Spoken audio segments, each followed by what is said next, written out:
ഇന്ന് 189 ദിവസം. ഇന്ന് വായിക്കുന്ന വചനഭാഗങ്ങൾ 2 രാജാക്കന്മാർ അധ്യായം 23, 2 ദിനവൃത്താന്തം അധ്യായം 34, സുഭാഷിതങ്ങൾ അധ്യായം 8, 1 മുതൽ 21 വരെ വാക്യങ്ങൾ. 2 രാജാക്കന്മാരുടെ പുസ്തകത്തിൽ നിന്ന് അധ്യായം 23. ജോസിയായുടെ നവീകരണം. രാജാവ് യൂദയായിലെയും ജെറുസലേമിലെയും ശ്രേഷ്ഠന്മാരെ ആളയച്ചു വരുത്തി. അവൻ കർത്താവിൻ്റെ ആലയത്തിൽ പ്രവേശിച്ചു. യൂദയായിലെയും ജെറുസലേമിലെയും നിവാസികളും പുരോഹിതന്മാരും പ്രവാചകന്മാരും വലിയവരും ചെറിയവരുമായ എല്ലാ ആളുകളും അവനോടൊപ്പം ആലയത്തിൽ പ്രവേശിച്ചു. അവൻ കർത്താവിൻ്റെ ആലയത്തിൽ നിന്ന് കണ്ടുകിട്ടിയ ഉടമ്പടി ഗ്രന്ഥം എല്ലാവരും കേൾക്കെ വായിച്ചു. സ്തംഭത്തിന് സമീപം നിന്നുകൊണ്ട് ഉടമ്പടി ഗ്രന്ഥത്തിൽ എഴുതിയിരിക്കുന്ന കർത്താവിൻ്റെ കൽപ്പനകളും പ്രമാണങ്ങളും അനുശാസനങ്ങളും പൂർണ്ണ ഹൃദയത്തോടും പൂർണ്ണ ആത്മാവോടും കൂടെ പാലിച്ച് അവിടത്തെ പിന്തുടർന്നു കൊള്ളാമെന്ന് രാജാവ് കർത്താവുമായി ഉടമ്പടി ചെയ്തു. ജനവും ഉടമ്പടിയിൽ പങ്കുചേർന്നു. ബാലിനും അക്ഷേരായ്ക്കും ആകാശഗോളങ്ങൾക്കും വേണ്ടി ഉണ്ടാക്കിയ പാത്രങ്ങൾ കർത്താവിൻ്റെ ആലയത്തിൽ നിന്ന് എടുത്തുകൊണ്ടുവരാൻ പ്രധാന പുരോഹിതനായ ഹിൽക്കിയായോടും സഹപുരോഹിതന്മാരോടും വാതിൽ കാവൽക്കാരോടും രാജാവ് ആജ്ഞാപിച്ചു. അവൻ അവ ജെറുസലേമിന് പുറത്ത് കിദ്രോൻ വയലുകളിൽ വച്ച് ദഹിപ്പിച്ച് ചാരം ബഥേലിലേക്ക് കൊണ്ടുപോയി. യൂദായിലും ജെറുസലേമിന് ചുറ്റുമുള്ള നഗരങ്ങളിലെ പൂജാഗിരികളിലും ധൂപാർച്ചന നടത്താൻ യൂദാ രാജാക്കന്മാർ നിയമിച്ച വിഗ്രഹാരാധകരായ പുരോഹിതന്മാരെയും ബാലിനും സൂര്യചന്ദ്രന്മാർക്കും താരാഗണങ്ങൾക്കും ആകാശഗോളങ്ങൾക്കും ധൂപാർച്ചന നടത്തിയവരെയും അവൻ സ്ഥാനഭ്രഷ്ടരാക്കി.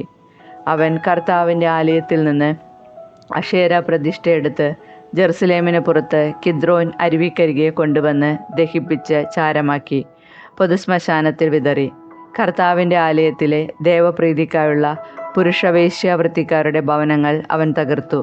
അവിടെയാണ് സ്ത്രീകൾ അക്ഷേരായ്ക്ക് തോരണങ്ങൾ നെയ്തുണ്ടാക്കിയിരുന്നത്. അവൻ യൂദാ നഗരങ്ങളിൽ നിന്ന് പുരോഹിതന്മാരെ പുറത്തു കൊണ്ടുവരികയും അവർ ഗേബ മുതൽ ബേർഷേബ വരെ ധൂപാർച്ചന നടത്തിയിരുന്ന പൂജാഗിരികൾ മലിനമാക്കുകയും ചെയ്തു. നഗരാധിപനായ ജോഷുവയുടെ പ്രവേശന കവാടത്തിൽ ഇടതുവശത്തുള്ള പൂജാഗിരികൾ അവൻ തകർത്തു. പൂജാഗിരികളിലെ പുരോഹിതന്മാർ ജെറുസലേമിലെ കർത്താവിൻ്റെ ബലിപീഠത്തിങ്കിലേക്ക് വന്നില്ല. അവർ പുളിപ്പില്ലാത്ത അപ്പം തങ്ങളുടെ സഹോദരന്മാരോടൊത്ത് ഭക്ഷിച്ചു. പുത്രീപുത്രന്മാരെ ആരും മോളക്കിന് ബലിയർപ്പിക്കാതിരിക്കാൻ അവൻ ബെൻ ഹിന്നോൻ താഴ്വരയിലുള്ള തോഫെത്ത് മലിനമാക്കി. കർത്താവിൻ്റെ ആലയത്തിനടുത്ത് പള്ളിയറ വിചാരിപ്പുകാരനായ നാഥാൻ മെലേക്കിൻ്റെ വസതിക്ക് സമീപം ദേവാലയ കവാടത്തിൽ യൂദാ രാജാക്കന്മാർ സൂര്യന് പ്രതിഷ്ഠിച്ചിരുന്ന അശ്വരൂപങ്ങൾ അവൻ നീക്കം ചെയ്ത് സൂര്യരഥങ്ങൾ അഗ്നിക്കിരയാക്കി. ആഹാസിൻ്റെ മേടയിൽ യൂദാ രാജാക്കന്മാർ നിർമ്മിച്ച ബലിപീഠങ്ങളും കർത്താവിൻ്റെ ആലയത്തിൻ്റെ 2 അങ്കണങ്ങളിൽ മനാസയുണ്ടാക്കിയ ബലിപീഠങ്ങളും അവൻ തകർത്ത് ധൂളിയാക്കി കിദ്രോൻ അരുവിയിൽ ഒഴുക്കി. ഇസ്രായേൽ രാജാവായ സോളമൻ സീദോന്യരുടെ മ്ലേച്ഛ വിഗ്രഹമായ അസ്താർത്തയെയും മൊവാബ്യരുടെ മ്ലേച്ഛ വിഗ്രഹമായ കൊമേഷിനും അമ്മോന്യരുടെ മ്ലേച്ഛ വിഗ്രഹമായ മിൽക്കോവിനും വേണ്ടി ജെറുസലേമിന് കിഴക്ക് നാശഗിരിയുടെ തെക്ക് സ്ഥാപിച്ചിരുന്ന പൂജാഗിരികൾ രാജാവ് മലിനമാക്കി. അവൻ സ്തംഭങ്ങൾ തകർക്കുകയും അക്ഷേര പ്രതിഷ്ഠകൾ വെട്ടിവീഴ്ത്തുകയും അവ നിന്നിരുന്ന സ്ഥലങ്ങൾ മനുഷ്യാസ്ഥികൾ കൊണ്ട് മൂടുകയും ചെയ്തു. ഇസ്രായേലിനെ കൊണ്ട് പാപം ചെയ്യിപ്പിച്ച നെബാത്തിൻ്റെ മകനായ ജെറോബോവാം ബഥേലിലെ പൂജാഗിരിയിൽ നിർമ്മിച്ച ബലിപീഠം ജോസിയ തകർത്തു. അക്ഷേര പ്രതിഷ്ഠ അഗ്നിക്കിരയാക്കുകയും ചെയ്തു. തിരിഞ്ഞു നോക്കിയപ്പോൾ അവനവിടെ മലയിൽ ശവകുടീരങ്ങൾ കണ്ടു. അവയിൽ നിന്ന് അസ്ഥികൾ എടുപ്പിച്ചു കൊണ്ടുവന്ന് ബലിപീഠത്തിൽ വെച്ച് കത്തിച്ച് അത് അശുദ്ധമാക്കി. കർത്താവ് ദൈവപുരുഷൻ വഴി അരുളി ചെയ്തതനുസരിച്ചാണ് ഇങ്ങനെ സംഭവിച്ചത്. രാജാവ് ചോദിച്ചു, ഈ സ്മാരകം എന്താണ്? നഗരവാസികൾ പ്രതിവചിച്ചു, നീ ബഥേലിലെ ബലിപീഠത്തിനരികെ ചെയ്ത കാര്യങ്ങൾ പ്രവചിച്ചിരുന്ന യൂദായിലെ ദൈവപുരുഷൻ്റെ ശവകുടീരമാണിത്. അവൻ പറഞ്ഞു, അത് അവിടെ ഇരിക്കട്ടെ. അവൻ്റെ അസ്ഥികൾ ആരും മാറ്റരുത്. അങ്ങനെ സമരിയാൽ നിന്ന് വന്ന പ്രവാചകൻ്റെ അസ്ഥികളെപ്പോലെ അതും അവർ സ്പർശിച്ചില്ല. കർത്താവിനെ പ്രകോപിപ്പിച്ചുകൊണ്ട് സമരിയ നഗരങ്ങളിൽ ഇസ്രായേൽ രാജാക്കന്മാർ നിർമ്മിച്ച പൂജാഗിരികളും ക്ഷേത്രങ്ങളും ജോസിയ നശിപ്പിച്ചു. അവൻ ബഥേലിൽ ചെയ്തതുപോലെ ഇവിടെയും ചെയ്തു. പൂജാഗിരികളിലെ പുരോഹിതന്മാരെ ബലിപീഠങ്ങളിൽ വെച്ച് കൊല്ലുകയും മനുഷ്യാസ്ഥികൾ അവിടെ ദഹിപ്പിക്കുകയും ചെയ്തു. പിന്നെ അവൻ ജെറുസലേമിലേക്ക് മടങ്ങിപ്പോയി. രാജാവ് ജനത്തോട് കൽപ്പിച്ചു, ഈ ഉടമ്പടി ഗ്രന്ഥത്തിൽ എഴുതിയിരിക്കുന്നതനുസരിച്ച് നിങ്ങളുടെ ദൈവമായ കർത്താവിന് നിങ്ങൾ പെസഹ ആചരിക്കണം. ഇസ്രായേലിൽ ന്യായപാലനം ചെയ്ത ന്യായാധിപന്മാരുടെയോ ഇസ്രായേലിലെയും യൂദായിലെയും രാജാക്കന്മാരുടെയോ കാലത്ത് പെസഹ ആചരിച്ചിരുന്നില്ല.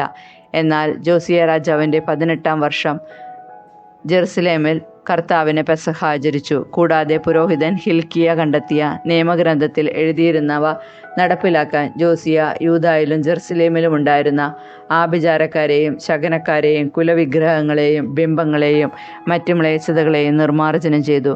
മോശയുടെ നിയമങ്ങളനുസരിച്ച് പൂർണ്ണ ഹൃദയത്തോടും പൂർണ്ണ ആത്മാവോടും പൂർണ്ണ ശക്തിയോടും കൂടെ കർത്താവിനെ പിഞ്ചെന്ന മറ്റൊരു രാജാവ് മുൻപോ പിൻപോ ഉണ്ടായിട്ടില്ല. എങ്കിലും മനാസെ നിമിത്തം യൂദായ്ക്കെതിരെ ലഭിച്ച കർത്താവിൻ്റെ ഉഗ്രകോപം ശമിച്ചില്ല. അവിടെ അരുളി ചെയ്തു, ഇസ്രായേലിനെ പോലെ യൂദായെയും എൻ്റെ കൺമുന്നിൽ നിന്ന് ഞാൻ തുത്തെറിയും. ഞാൻ തെരഞ്ഞെടുത്ത ജെറുസലേമിനെയും എൻ്റെ നാമം ഇവിടെ ആയിരിക്കണമെന്ന് ഞാൻ അരുളി ചെയ്ത ആലയത്തെയും ഞാൻ നിർമ്മാർജ്ജനം ചെയ്യും. ജോസിയയുടെ മറ്റ് പ്രവർത്തനങ്ങൾ യൂദാ രാജാക്കന്മാരുടെ ദിനവൃത്താന്തത്തിൽ രേഖപ്പെടുത്തിയിട്ടുണ്ടല്ലോ. അവൻ്റെ കാലത്ത് ഈജിപ്തിലെ ഫറവോ ആയ നെക്കോ യൂഫ്രട്ടീസ് നദിയുടെ തീരത്ത് അസീറിയ രാജാവിൻ്റെ അടുത്തേക്ക് പോയി.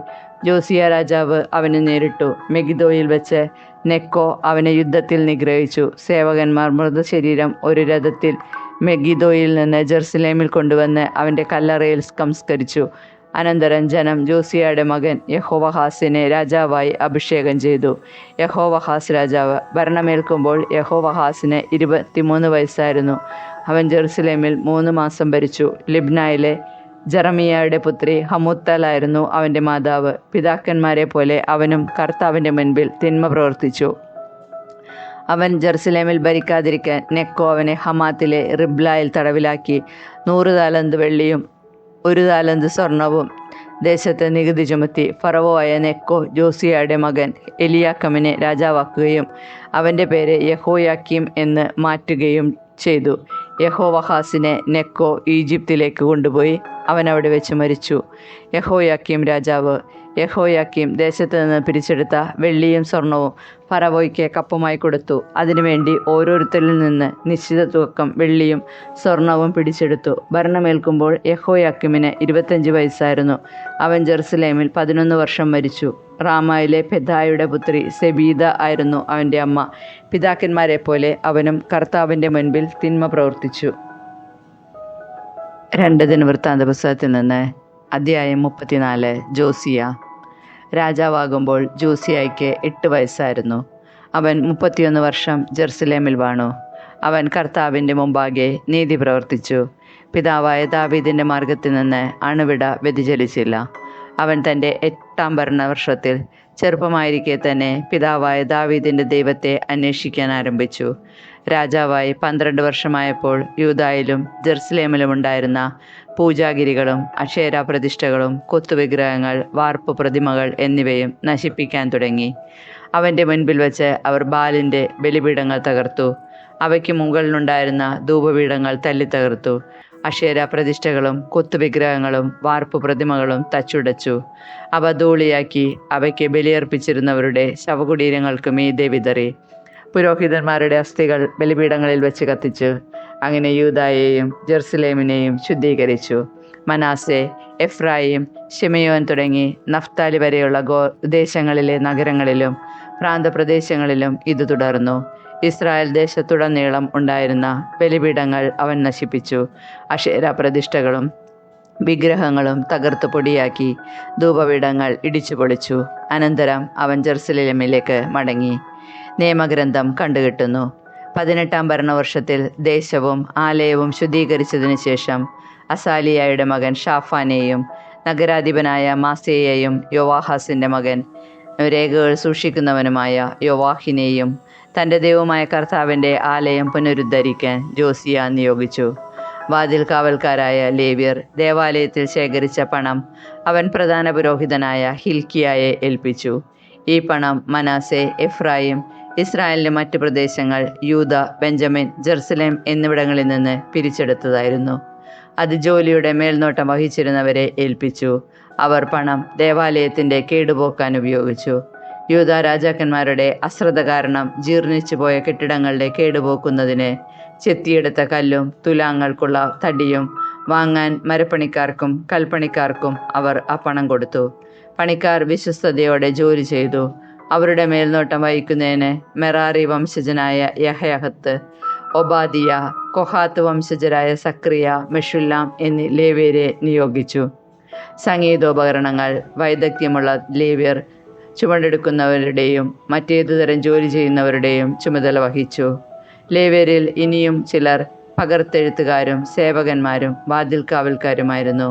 കർത്താവിൻ്റെ ദേവാലയത്തിൽ നിക്ഷേപിച്ചിരുന്ന പണം പുറത്തെടുത്തപ്പോൾ മോശ മുഖേന കർത്താവ് നൽകിയിരുന്ന നിയമത്തിൻ്റെ ഗ്രന്ഥം ഹിൽക്കിയ പുരോഹിതൻ കണ്ടെത്തി. അവൻ വിചാരിപ്പുകാരനായ ഷാഫാനോട് പറഞ്ഞു, കർത്താവിൻ്റെ ആലയത്തിൽ ഞാൻ നിയമഗ്രന്ഥം കണ്ടെത്തിയിരിക്കുന്നു. അവൻ ഗ്രന്ഥം ഷാഫാനെ ഏൽപ്പിച്ചു. അത് രാജാവിൻ്റെ അടുത്ത് കൊണ്ടുവന്നിട്ട് ഷാഫാൻ പറഞ്ഞു, അങ്ങ് ആജ്ഞാപിച്ചതെല്ലാം സേവകർ അനുവർത്തിക്കുന്നു. കർത്താവിൻ്റെ ആലയത്തിലുണ്ടായിരുന്ന പണം മുഴുവൻ അവർ പണിക്കാരെയും മേൽനോട്ടക്കാരെയും ഏൽപ്പിച്ചു. കാര്യസ്ഥനായ ഷാഫാൻ പറഞ്ഞു, ഹിൽക്കിയ പുരോഹിതൻ എൻ്റെ കയ്യിൽ ഒരു ഗ്രന്ഥം തന്നിട്ടുണ്ട്. അവനത് രാജാവിൻ്റെ മുൻപിൽ വായിച്ചു. നിയമവചനങ്ങൾ കേട്ടപ്പോൾ രാജാവ് വസ്ത്രം കീറി.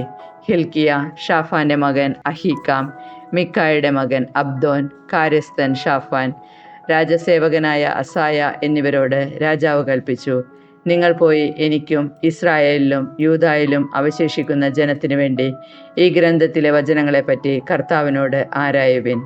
ഈ ഗ്രന്ഥത്തിൽ എഴുതിയിരിക്കുന്നതിന് പ്രകാരം നമ്മുടെ പിതാക്കന്മാർ കർത്താവിൻ്റെ വചനം അനുസരിക്കാതിരുന്നതിനാൽ അവിടുത്തെ ഉഗ്രകോപം നമ്മുടെ മേൽ പതിച്ചിരിക്കുന്നു.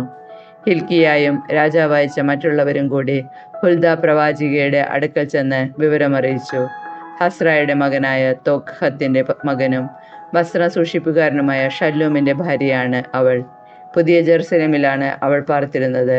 അവൾ അവരോട് പറഞ്ഞു, ഇസ്രായേലിൻ്റെ ദൈവമായ കർത്താവ് അരുളി ചെയ്യുന്നു, നിങ്ങളെ അയച്ചവനോട് ചെന്ന് പറയുവൻ, കർത്താവ് അരുളി ചെയ്യുന്നു, യൂദാ രാജാവിൻ്റെ മുൻപിൽ വായിക്കപ്പെട്ട ഗ്രന്ഥത്തിൽ എഴുതിയിരിക്കുന്ന സകല ശാപങ്ങളും ഈ സ്ഥലത്തിന്മേലും ഇവിടുത്തെ നിവാസികളുടെ മേലും ഞാൻ വർഷിക്കും. അവർ എന്നെ പരിത്യജിക്കുകയും അന്യദേവന്മാർക്ക് ധൂപമർപ്പിക്കുകയും അങ്ങനെ തങ്ങളുടെ കരവേലകളാൽ എന്നെ പ്രകോപിപ്പിക്കുകയും ചെയ്തതിനാൽ ഈ സ്ഥലത്തിന്മേൽ എൻ്റെ ക്രോധം ഞാൻ ചൊരിയും. അത് ശമിക്കുകയില്ല. കർത്താവിൻ്റെ ഹിതമാരായ നിങ്ങളെ അയച്ച യൂദാ രാജാവിനോട് പറയുവിൻ, നീ കേട്ട വാക്കുകളെക്കുറിച്ച് ഇസ്രായേലിൻ്റെ ദൈവമായ കർത്താവ് ഇപ്രകാരം അരുളി ചെയ്യുന്നു, ഈ സ്ഥലത്തിനും ഇവിടുത്തെ നിവാസികൾക്കും എതിരായ വാക്കുകൾ കേട്ടപ്പോൾ നീ അനുതപിക്കുകയും ദൈവമായ എൻ്റെ മുൻപിൽ നിന്നെ തന്നെ എളിമപ്പെടുത്തുകയും വസ്ത്രം കീറുകയും വിലപിക്കുകയും ചെയ്തതിനാൽ ഞാൻ നിന്റെ യാചന ചെവിക്കൊണ്ടിരിക്കുന്നു. നീ പിതാക്കന്മാരോട് ചേർന്ന് സമാധാനത്തിൽ സംസ്കരിക്കപ്പെടാൻ ഞാൻ ഇടയാക്കും. ഈ സ്ഥലത്തിൻ്റെയും ഇവിടുത്തെ നിവാസികളുടെയും മേൽ ഞാൻ വരുത്താനിരിക്കുന്ന അനർത്ഥങ്ങളൊന്നും നിനക്ക് കാണേണ്ടി വരികയില്ല. അവർ മടങ്ങി വന്ന് രാജാവിനെ വിവരമറിയിച്ചു. ഉടമ്പടി പുതുക്കുന്നു. രാജാവ് യൂദായിലും ജെറുസലേമിലെയും ശ്രേഷ്ഠന്മാരെയും വിളിച്ചുകൂട്ടി. യൂദാ ജെറുസലേം നിവാസികളെയും പുരോഹിതന്മാരെയും ലേവ്യരെയും വലിപ്പച്ചെറുപ്പമെന്നിയ സകല ജനത്തെയും കൂട്ടി കർത്താവിൻ്റെ ആലയത്തിലേക്ക് ചെന്നു. ദേവാലയത്തിൽ നിന്ന് കണ്ടെത്തിയ ഉടമ്പടിയുടെ ഗ്രന്ഥം അവരെ വായിച്ചു കേൾപ്പിച്ചു. കർത്താവിനെ പിഞ്ചെല്ലുമെന്നും പൂർണ്ണ ഹൃദയത്തോടെ അവിടുത്തെ കൽപ്പനകളും പ്രമാണങ്ങളും ചട്ടങ്ങളും പാലിക്കുമെന്നും ഗ്രന്ഥത്തിൽ എഴുതപ്പെട്ടിരിക്കുന്ന നിയമങ്ങളെല്ലാം അനുസരിക്കുമെന്നും സംസ്ഥാനത്ത് നിന്നുകൊണ്ട് രാജാവ് കർത്താവിൻ്റെ മുൻപിൽ ഉടമ്പടി ചെയ്തു. ജെറുസലേമിലും ബെഞ്ചമിനിലുമുള്ള എല്ലാവരോടും അത് പാലിക്കാൻ അവൻ ആവശ്യപ്പെട്ടു.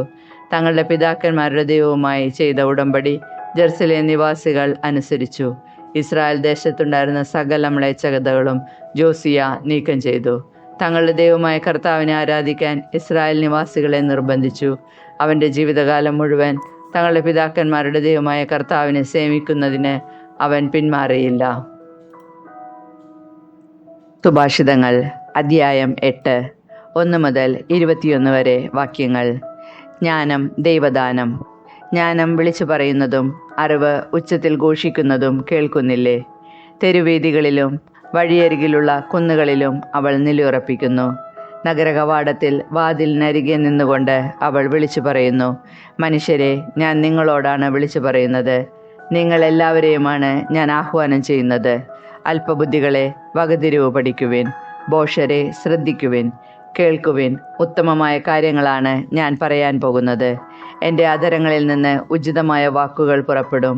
ഞാൻ സത്യം വചിക്കും. തിന്മ എൻ്റെ അധരങ്ങൾക്ക് അരോചകമാണ്. എൻ്റെ വാക്കുകൾ നീതിയുക്തമാണ്. വളച്ചൊടിച്ചതോ വക്രമോ ആയി ഒന്നും അതിലില്ല.